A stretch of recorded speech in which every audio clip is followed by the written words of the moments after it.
예수께서 한 곳에서 기도하시고 마치심에 제자 중 하나가 여짜오되 주여 요한이 자기 제자들에게 기도를 가르친 것과 같이 우리에게도 가르쳐 주옵소서. 예수께서 이르시되 너희는 기도할 때에 이렇게 하라. 아버지여 이름이 거룩히 여김을 받으시오며 나라가 임하시오며 우리에게 날마다 일용할 양식을 주시옵고 우리가 우리에게 죄 지은 모든 사람을 용서하오니 우리 죄도 사하여 주시옵고 우리를 시험에 들게 하지 마시옵소서 하라. 또 이르시되 너희 중에 누가 벗이 있는데 밤중에 그에게 가서 말하기를 벗이여 떡 3덩이를 내게 구워달라. 내 벗이 여행 중에 내게 왔으나 내가 먹일 것이 없노라 하면 그가 안에서 대답하여 이르되 나를 괴롭게 하지 말라. 문이 이미 닫혔고 아이들이 나와 함께 침실에 누웠으니 일어나 내게 줄 수가 없노라 하겠느냐. 내가 너희에게 말하노니 비록 벗됨을 인하여서는 일어나서 주지 아니할지라도 그 간청함을 인하여 일어나 그 요구대로 주리라. 내가 또 너희에게 이르노니 구하라 그러면 너희에게 주실 것이요 찾으라 그러면 찾아낼 것이요 문을 두드리라 그러면 너희에게 열릴 것이니 구하는 이마다 받을 것이요 찾는 이는 찾아낼 것이요 두드리는 이에게는 열릴 것이니라. 너희 중에 아버지 된 자로서 누가 아들이 생선을 달라 하는데 생선 대신에 뱀을 주며 악을 달라 하는데 전갈을 주겠느냐. 함께 있습니다. 너희가 악할지라도 좋은 것을 자식에게 줄 알거든 하물며 저희 하늘 아버지께서 구하는 자에게 성령을 주시지 않겠느냐 하시니라. 아멘. 복음서의 예수님의 사역 중에 큰 부분은 가르치는 사역이십니다. 가르치는 장면이 굉장히 많이 나오죠. 그런데 반대로 제자들이 무언가를 가르쳐달라 요구하는 장면은 오늘 본문이 유일합니다. 그럼 무엇을 가르쳐달라고 할까요? 기도를 가르쳐달라고 했습니다. 1절을 보시면 예수께서 한 곳에서 기도하시고 마치심에 제자 중 하나가 여짜오되 주여 요한이 자기 제자들에게 기도를 가르친 것과 같이 우리에게도 가르쳐 주옵소서. 왜 가르쳐 달라고 했을까요? 이들이 기도를 할 줄 몰랐던 것일까요? 아닐 것입니다. 왜냐하면 유대인으로서 이들은 늘 기도하는 사람들이죠. 우리가 아는 것처럼 유대인들은 하루 3번 늘 기도했습니다. 그런데 왜 기도를 가르쳐 달라고 했을까요? 여러분, 기도를 가르쳐 달라고 하는 그 문맥을 보시길 바랍니다. 예수님이 뭐 하고 계실 때 기도를 가르쳐 달라고 했습니까? 예수님이 한 곳에서 기도하시고 마치심에 기도를 가르쳐 주십시오. 그러니까 그들은 예수님의 기도를 보면서 무언가 자신들과는 다르다는 느낌을 받았던 것입니다. 그도 그럴 것이 누가복음에서 그동안 나타난 놀라운 장면들은 모두 예수님이 기도하실 때 일어났음을 알 수가 있습니다. 요단강에서 세례받고 하늘에서 소리 들리고 성령이 비둘기처럼 내려올 때 예수님은 기도하고 계셨다라고 본문이 말합니다. 12 제자들을 선택할 때도 예수님이 기도하시고 선택했다고 하고요. 변화산에 올라가서 영광 중에 그의 용모가 변형되었을 때도 기도하실 때 일어난 사건이었고요.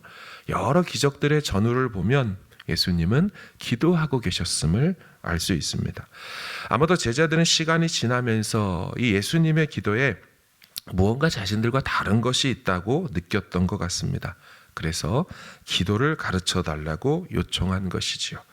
혹시 우리 중에 기도가 지쳤거나 기도 생활이 무미건조하다고 느끼시는 분이 계실까요?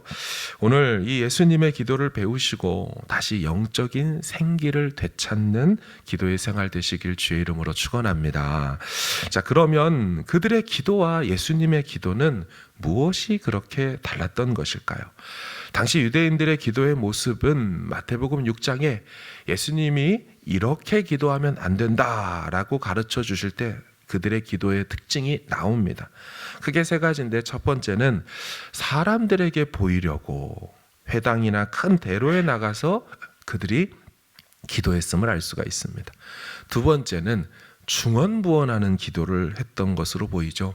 같은 말을 의미 없이 뜻없이 마음 없이 그렇게 되뇌이는 기도. 세 번째는 자기 욕심, 자기 필요만 구하는 기도. 이것이 바로 예수님이 이렇게 기도하면 안 된다라고 하셨던 유대인들의 기도죠. 자, 그렇다면 예수님의 기도는 어떠했을까요? 예수님의 기도는 하나님과의 관계에 초점이 맞춰진 기도였습니다. 여러분, 이 예수님 기도의 첫 소절이 오늘 본문에 뭐라고 나옵니까? 2절을 보시면 예수께서 이르시되 너희는 기도할 때 이렇게 하라, 아버지여. 자, 그런가 하면 오늘 본문의 맨 마지막에 예시의 내용 11절을 보십시오. 너희 중에 아버지 된 자로서 누가 아들이 생선 달라 하는데 뱀을 주겠냐. 자, 기도를 가르치시는 내용에 처음과 끝 마지막이 모두 다 아버지가 나옵니다. 그러니까 기도를 떠올릴 때 우리가 가장 먼저 들어야 하는 것은 아버지와의 관계가 생각나야 한다는 것입니다. 그러나 이들은요, 당시에 전혀 그렇지 못했습니다. 우리가 지금 기도할 때 그래도 자연스럽게 하나님 아버지 혹은 하늘에 계신 우리 아버지요 이렇게 기도하지만 당시로서는 하나님을 아버지라고 부르지 못했고 하지도 않았습니다. 하나님을 아버지라고 부르는 것, 이것은 당시로서 매우 충격적이고 신성모독적인 발언이었습니다. 왜냐하면 누구도 하나님 성부를 아버지라고 부른 적이 없었습니다. 여러분, 혹시 모세가 하나님을 대하여 부를 때 아버지나 아빠라고 부른 대목을 읽어보신 적이 있을까요? 엘리야나 엘리사가 혹은 다니엘이든지 여타의 선지자들이 하나님을 아버지라고 부른 적이 있을까요? 여러분, 구약에 그 누구도 하나님을 아버지라고 부른 사람들이 없습니다. 그러면 하나님이 자신을 아버지라고 계시하거나 말씀하신 적이 없기 때문일까요? 그렇지 않습니다. 출애굽기 4장에 보면 이런 말씀이 있어요. 모세에게 너는 바로에게 이르기를 여호와의 말씀에 이스라엘은 내 아들 내 장자라. 이스라엘을 향하여 나의 아들이다. 나의 초태생 첫째 아들이다. 자, 시편 89편에도 그가 내게 부르기를 주는 나의 아버지시요 나의 하나님이시요 나의 구원의 바위시라 하리로다. 내가 또 그를 장자로 삼고.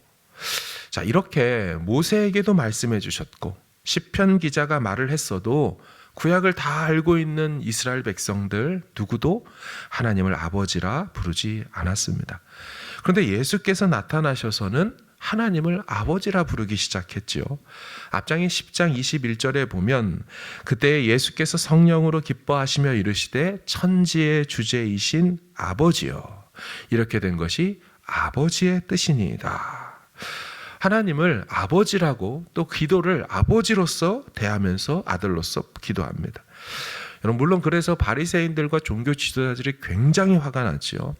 요한복음 8장에 보면 예수님이 이런 말씀하세요. 내가 내게 영광을 돌리면 내 영광이 아무것도 아니거니와 내게 영광을 돌리시는 이는 내 아버지시니 너희가 너희 하나님이라 칭하는 그 이시라. 그들이 돌을 들어 치려 하거늘. 그러니까 예수님이 아버지라고 말하는 순간 이들이 돌을 들어 신성모독이라고 죽이려 했습니다. 자, 그런데 예수님은요, 이들이 아버지를 발견하기 원하셨습니다. 그리고 그것이 기도를 통하여 경험되길 원하셨지요. 그래서 오늘 보면 기도를 가르치실 때 아버지여라고 말씀하는 거죠. 여러분, 게다가 수식어가 어떻습니까? 거의 없습니다. 마태복음에는 하늘에 계신 우리 아버지여 정도가 있고요. 누가복음에는 아버지여 하고 끝입니다. 당시의 사람들은 신에게 기도할 때 수식어가 중요하다고 생각했습니다. 매우 격식을 갖췄죠. 왜냐하면 신의 이름을 정확하게 불러야 그 신이 반응한다라고 생각했기 때문입니다. 그렇게 제대로 된 이름을 불러서 신들의 기분을 상하지 않게 해야 응답도 받을 수 있다라고 생각했습니다. 자, 그의 반면에 예수님의 이 기도는 어떻습니까? 아버지요. 그리고 끝입니다. 예수님은 그저 하나님을 아버지로 부르는 것으로 충분하다고 말씀하셨습니다. 신의 이름을 정확하게 불러서 비위를 맞추거나 특성을 길게 설명하여 그 반응을 살필 필요가 없다라는 거죠. 거창한 웅변이나 거칠애가 필요 없다라는 것입니다. 사랑하는 여러분, 이 기도할 때 수식어를 많이 붙여야지 잘하는 것일까요? 전능하시고 거룩하시고 천지를 만드시고 사랑과 은혜와 자비와 공의를 풍성하신 우리 하나님 아버지, 마치 이 모습은 저희 아들이 저를 부를 때 뉴질랜드 광명교회 담임 목사이시고 총신대 신대원을 나오시고 사우스웨스턴에서 공부하시고 레이크로드 175번지에 살고 계시는 우리 아버지요. 여러분, 누구도 자신의 아버지를 이렇게 부르지 않습니다. 우리는 기도를 이해할 때 철저히 아버지와의 관계로서 이해해야 합니다. 사람들은 기도의 방법에 대해서 배우려고 하죠. 기도의 외형을 배우려고 합니다. 그러나 기도의 본질은 만남이고 관계라고 예수님 말씀해 주고 계십니다. 기도 자체에 초점을 맞추면 안 됩니다. 우리가 기도를 얼마나 했는지 그런 시간을 자랑하는 것이 아니죠. 여러분, 우리가 가족끼리 대화하고 부모님과 대화할 때 이렇게 말하는 사람을 봤습니까? 와, 오늘 우리 아버지랑 3시간 대화했어. 오늘 가족과 함께 2시간 대화했어. 여러분, 그 대화의 시간을 자랑하는 자녀들이 없죠. 우리는 대화의 내용과 그 깊이와 대화의 주제, 관계의 누림, 오늘 아버지랑 여기까지도 얘기해봤어. 나는 아버지랑 이런 얘기까지도 해봤어가 핵심이지 시간을 오래 가졌다는 본질은 아닙니다. 예수님의 기도가 당시 유대인들과 달랐던 것은 하나님을 아버지로 인식했다는 것, 그 아버지와의 관계 속에서 기도로 누렸다라는 것, 격식이 아니고 관계였다라는 것입니다. 그리고 여러분, 오늘 본문에서 자녀가 아버지에게 요청할 때 이 조건이 있습니까? 오늘 본문 9절과 10절을 보실까요? 내가 또 너희에게 이르노니 구하라, 그러면 너희에게 주실 것이요, 찾으라, 그러면 찾아낼 것이요, 문을 두드리라, 그러면 너희에게 열릴 것이니 구하는 이마다 받을 것이요, 찾는 이는 찾아낼 것이요, 두드리는 이에게는 열릴 것이니라. 여러분, 무슨 이야기입니까? 자녀의 요청은 거절되는 법이 없도다를 말씀하고 있는 거죠. 비록 세상의 눈으로 볼 때는 그 행동이 뻔뻔하고 무례하게 보일지라도 아버지와 자녀의 관계이기 때문에 반드시 된다는 게 메시지인 거죠. 구하라, 찾으라, 두드리라. 3번 반복이죠. 최상급의 표현입니다. 물론 이 헬라어의 최상급이 있지만 3번 반복한다는 건 그 의미를 얘기하는 겁니다. 그리고 마지막으로 예수님의 예시를 보십시오. 아버지는 반드시 좋은 것으로 주신다라고 얘기합니다. 11절에서 13절을 보실까요? 너희 중에 아버지 된 자로서 누가 아들이 생선을 달라 하는데 생선 대신에 뱀을 주고 알을 달라 하는데 전갈을 주겠느냐? 너희가 악할지라도 좋은 것을 자식에게 줄 줄 알거든 하물며 너희 하늘 아버지께서 구하는 자에게 좋은 것이라고 마태복음에서 말했다면 누가복음에서는 그 좋은 것을 성령을 주시지 않겠느냐. 예, 성령은 우리 안에 들어오셔서 기도를 도우시고 바른 기도를 하게 하시는 분이기 때문에 성령을 주시지 않겠느냐. 이 말은 곧 기도와 또 연결되어 있습니다. 악한 아버지라도 아버지이기에 자기 자식에게는 좋은 것을 준다 하셔요.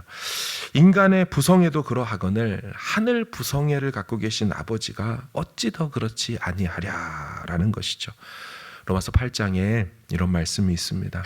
자기 아들을 아끼지 아니하시고 우리 모든 사람을 위하여 내주신 이가 어찌 그 아들과 함께 모든 것을 주시지 아니하겠느냐. 믿으시기를 바랍니다.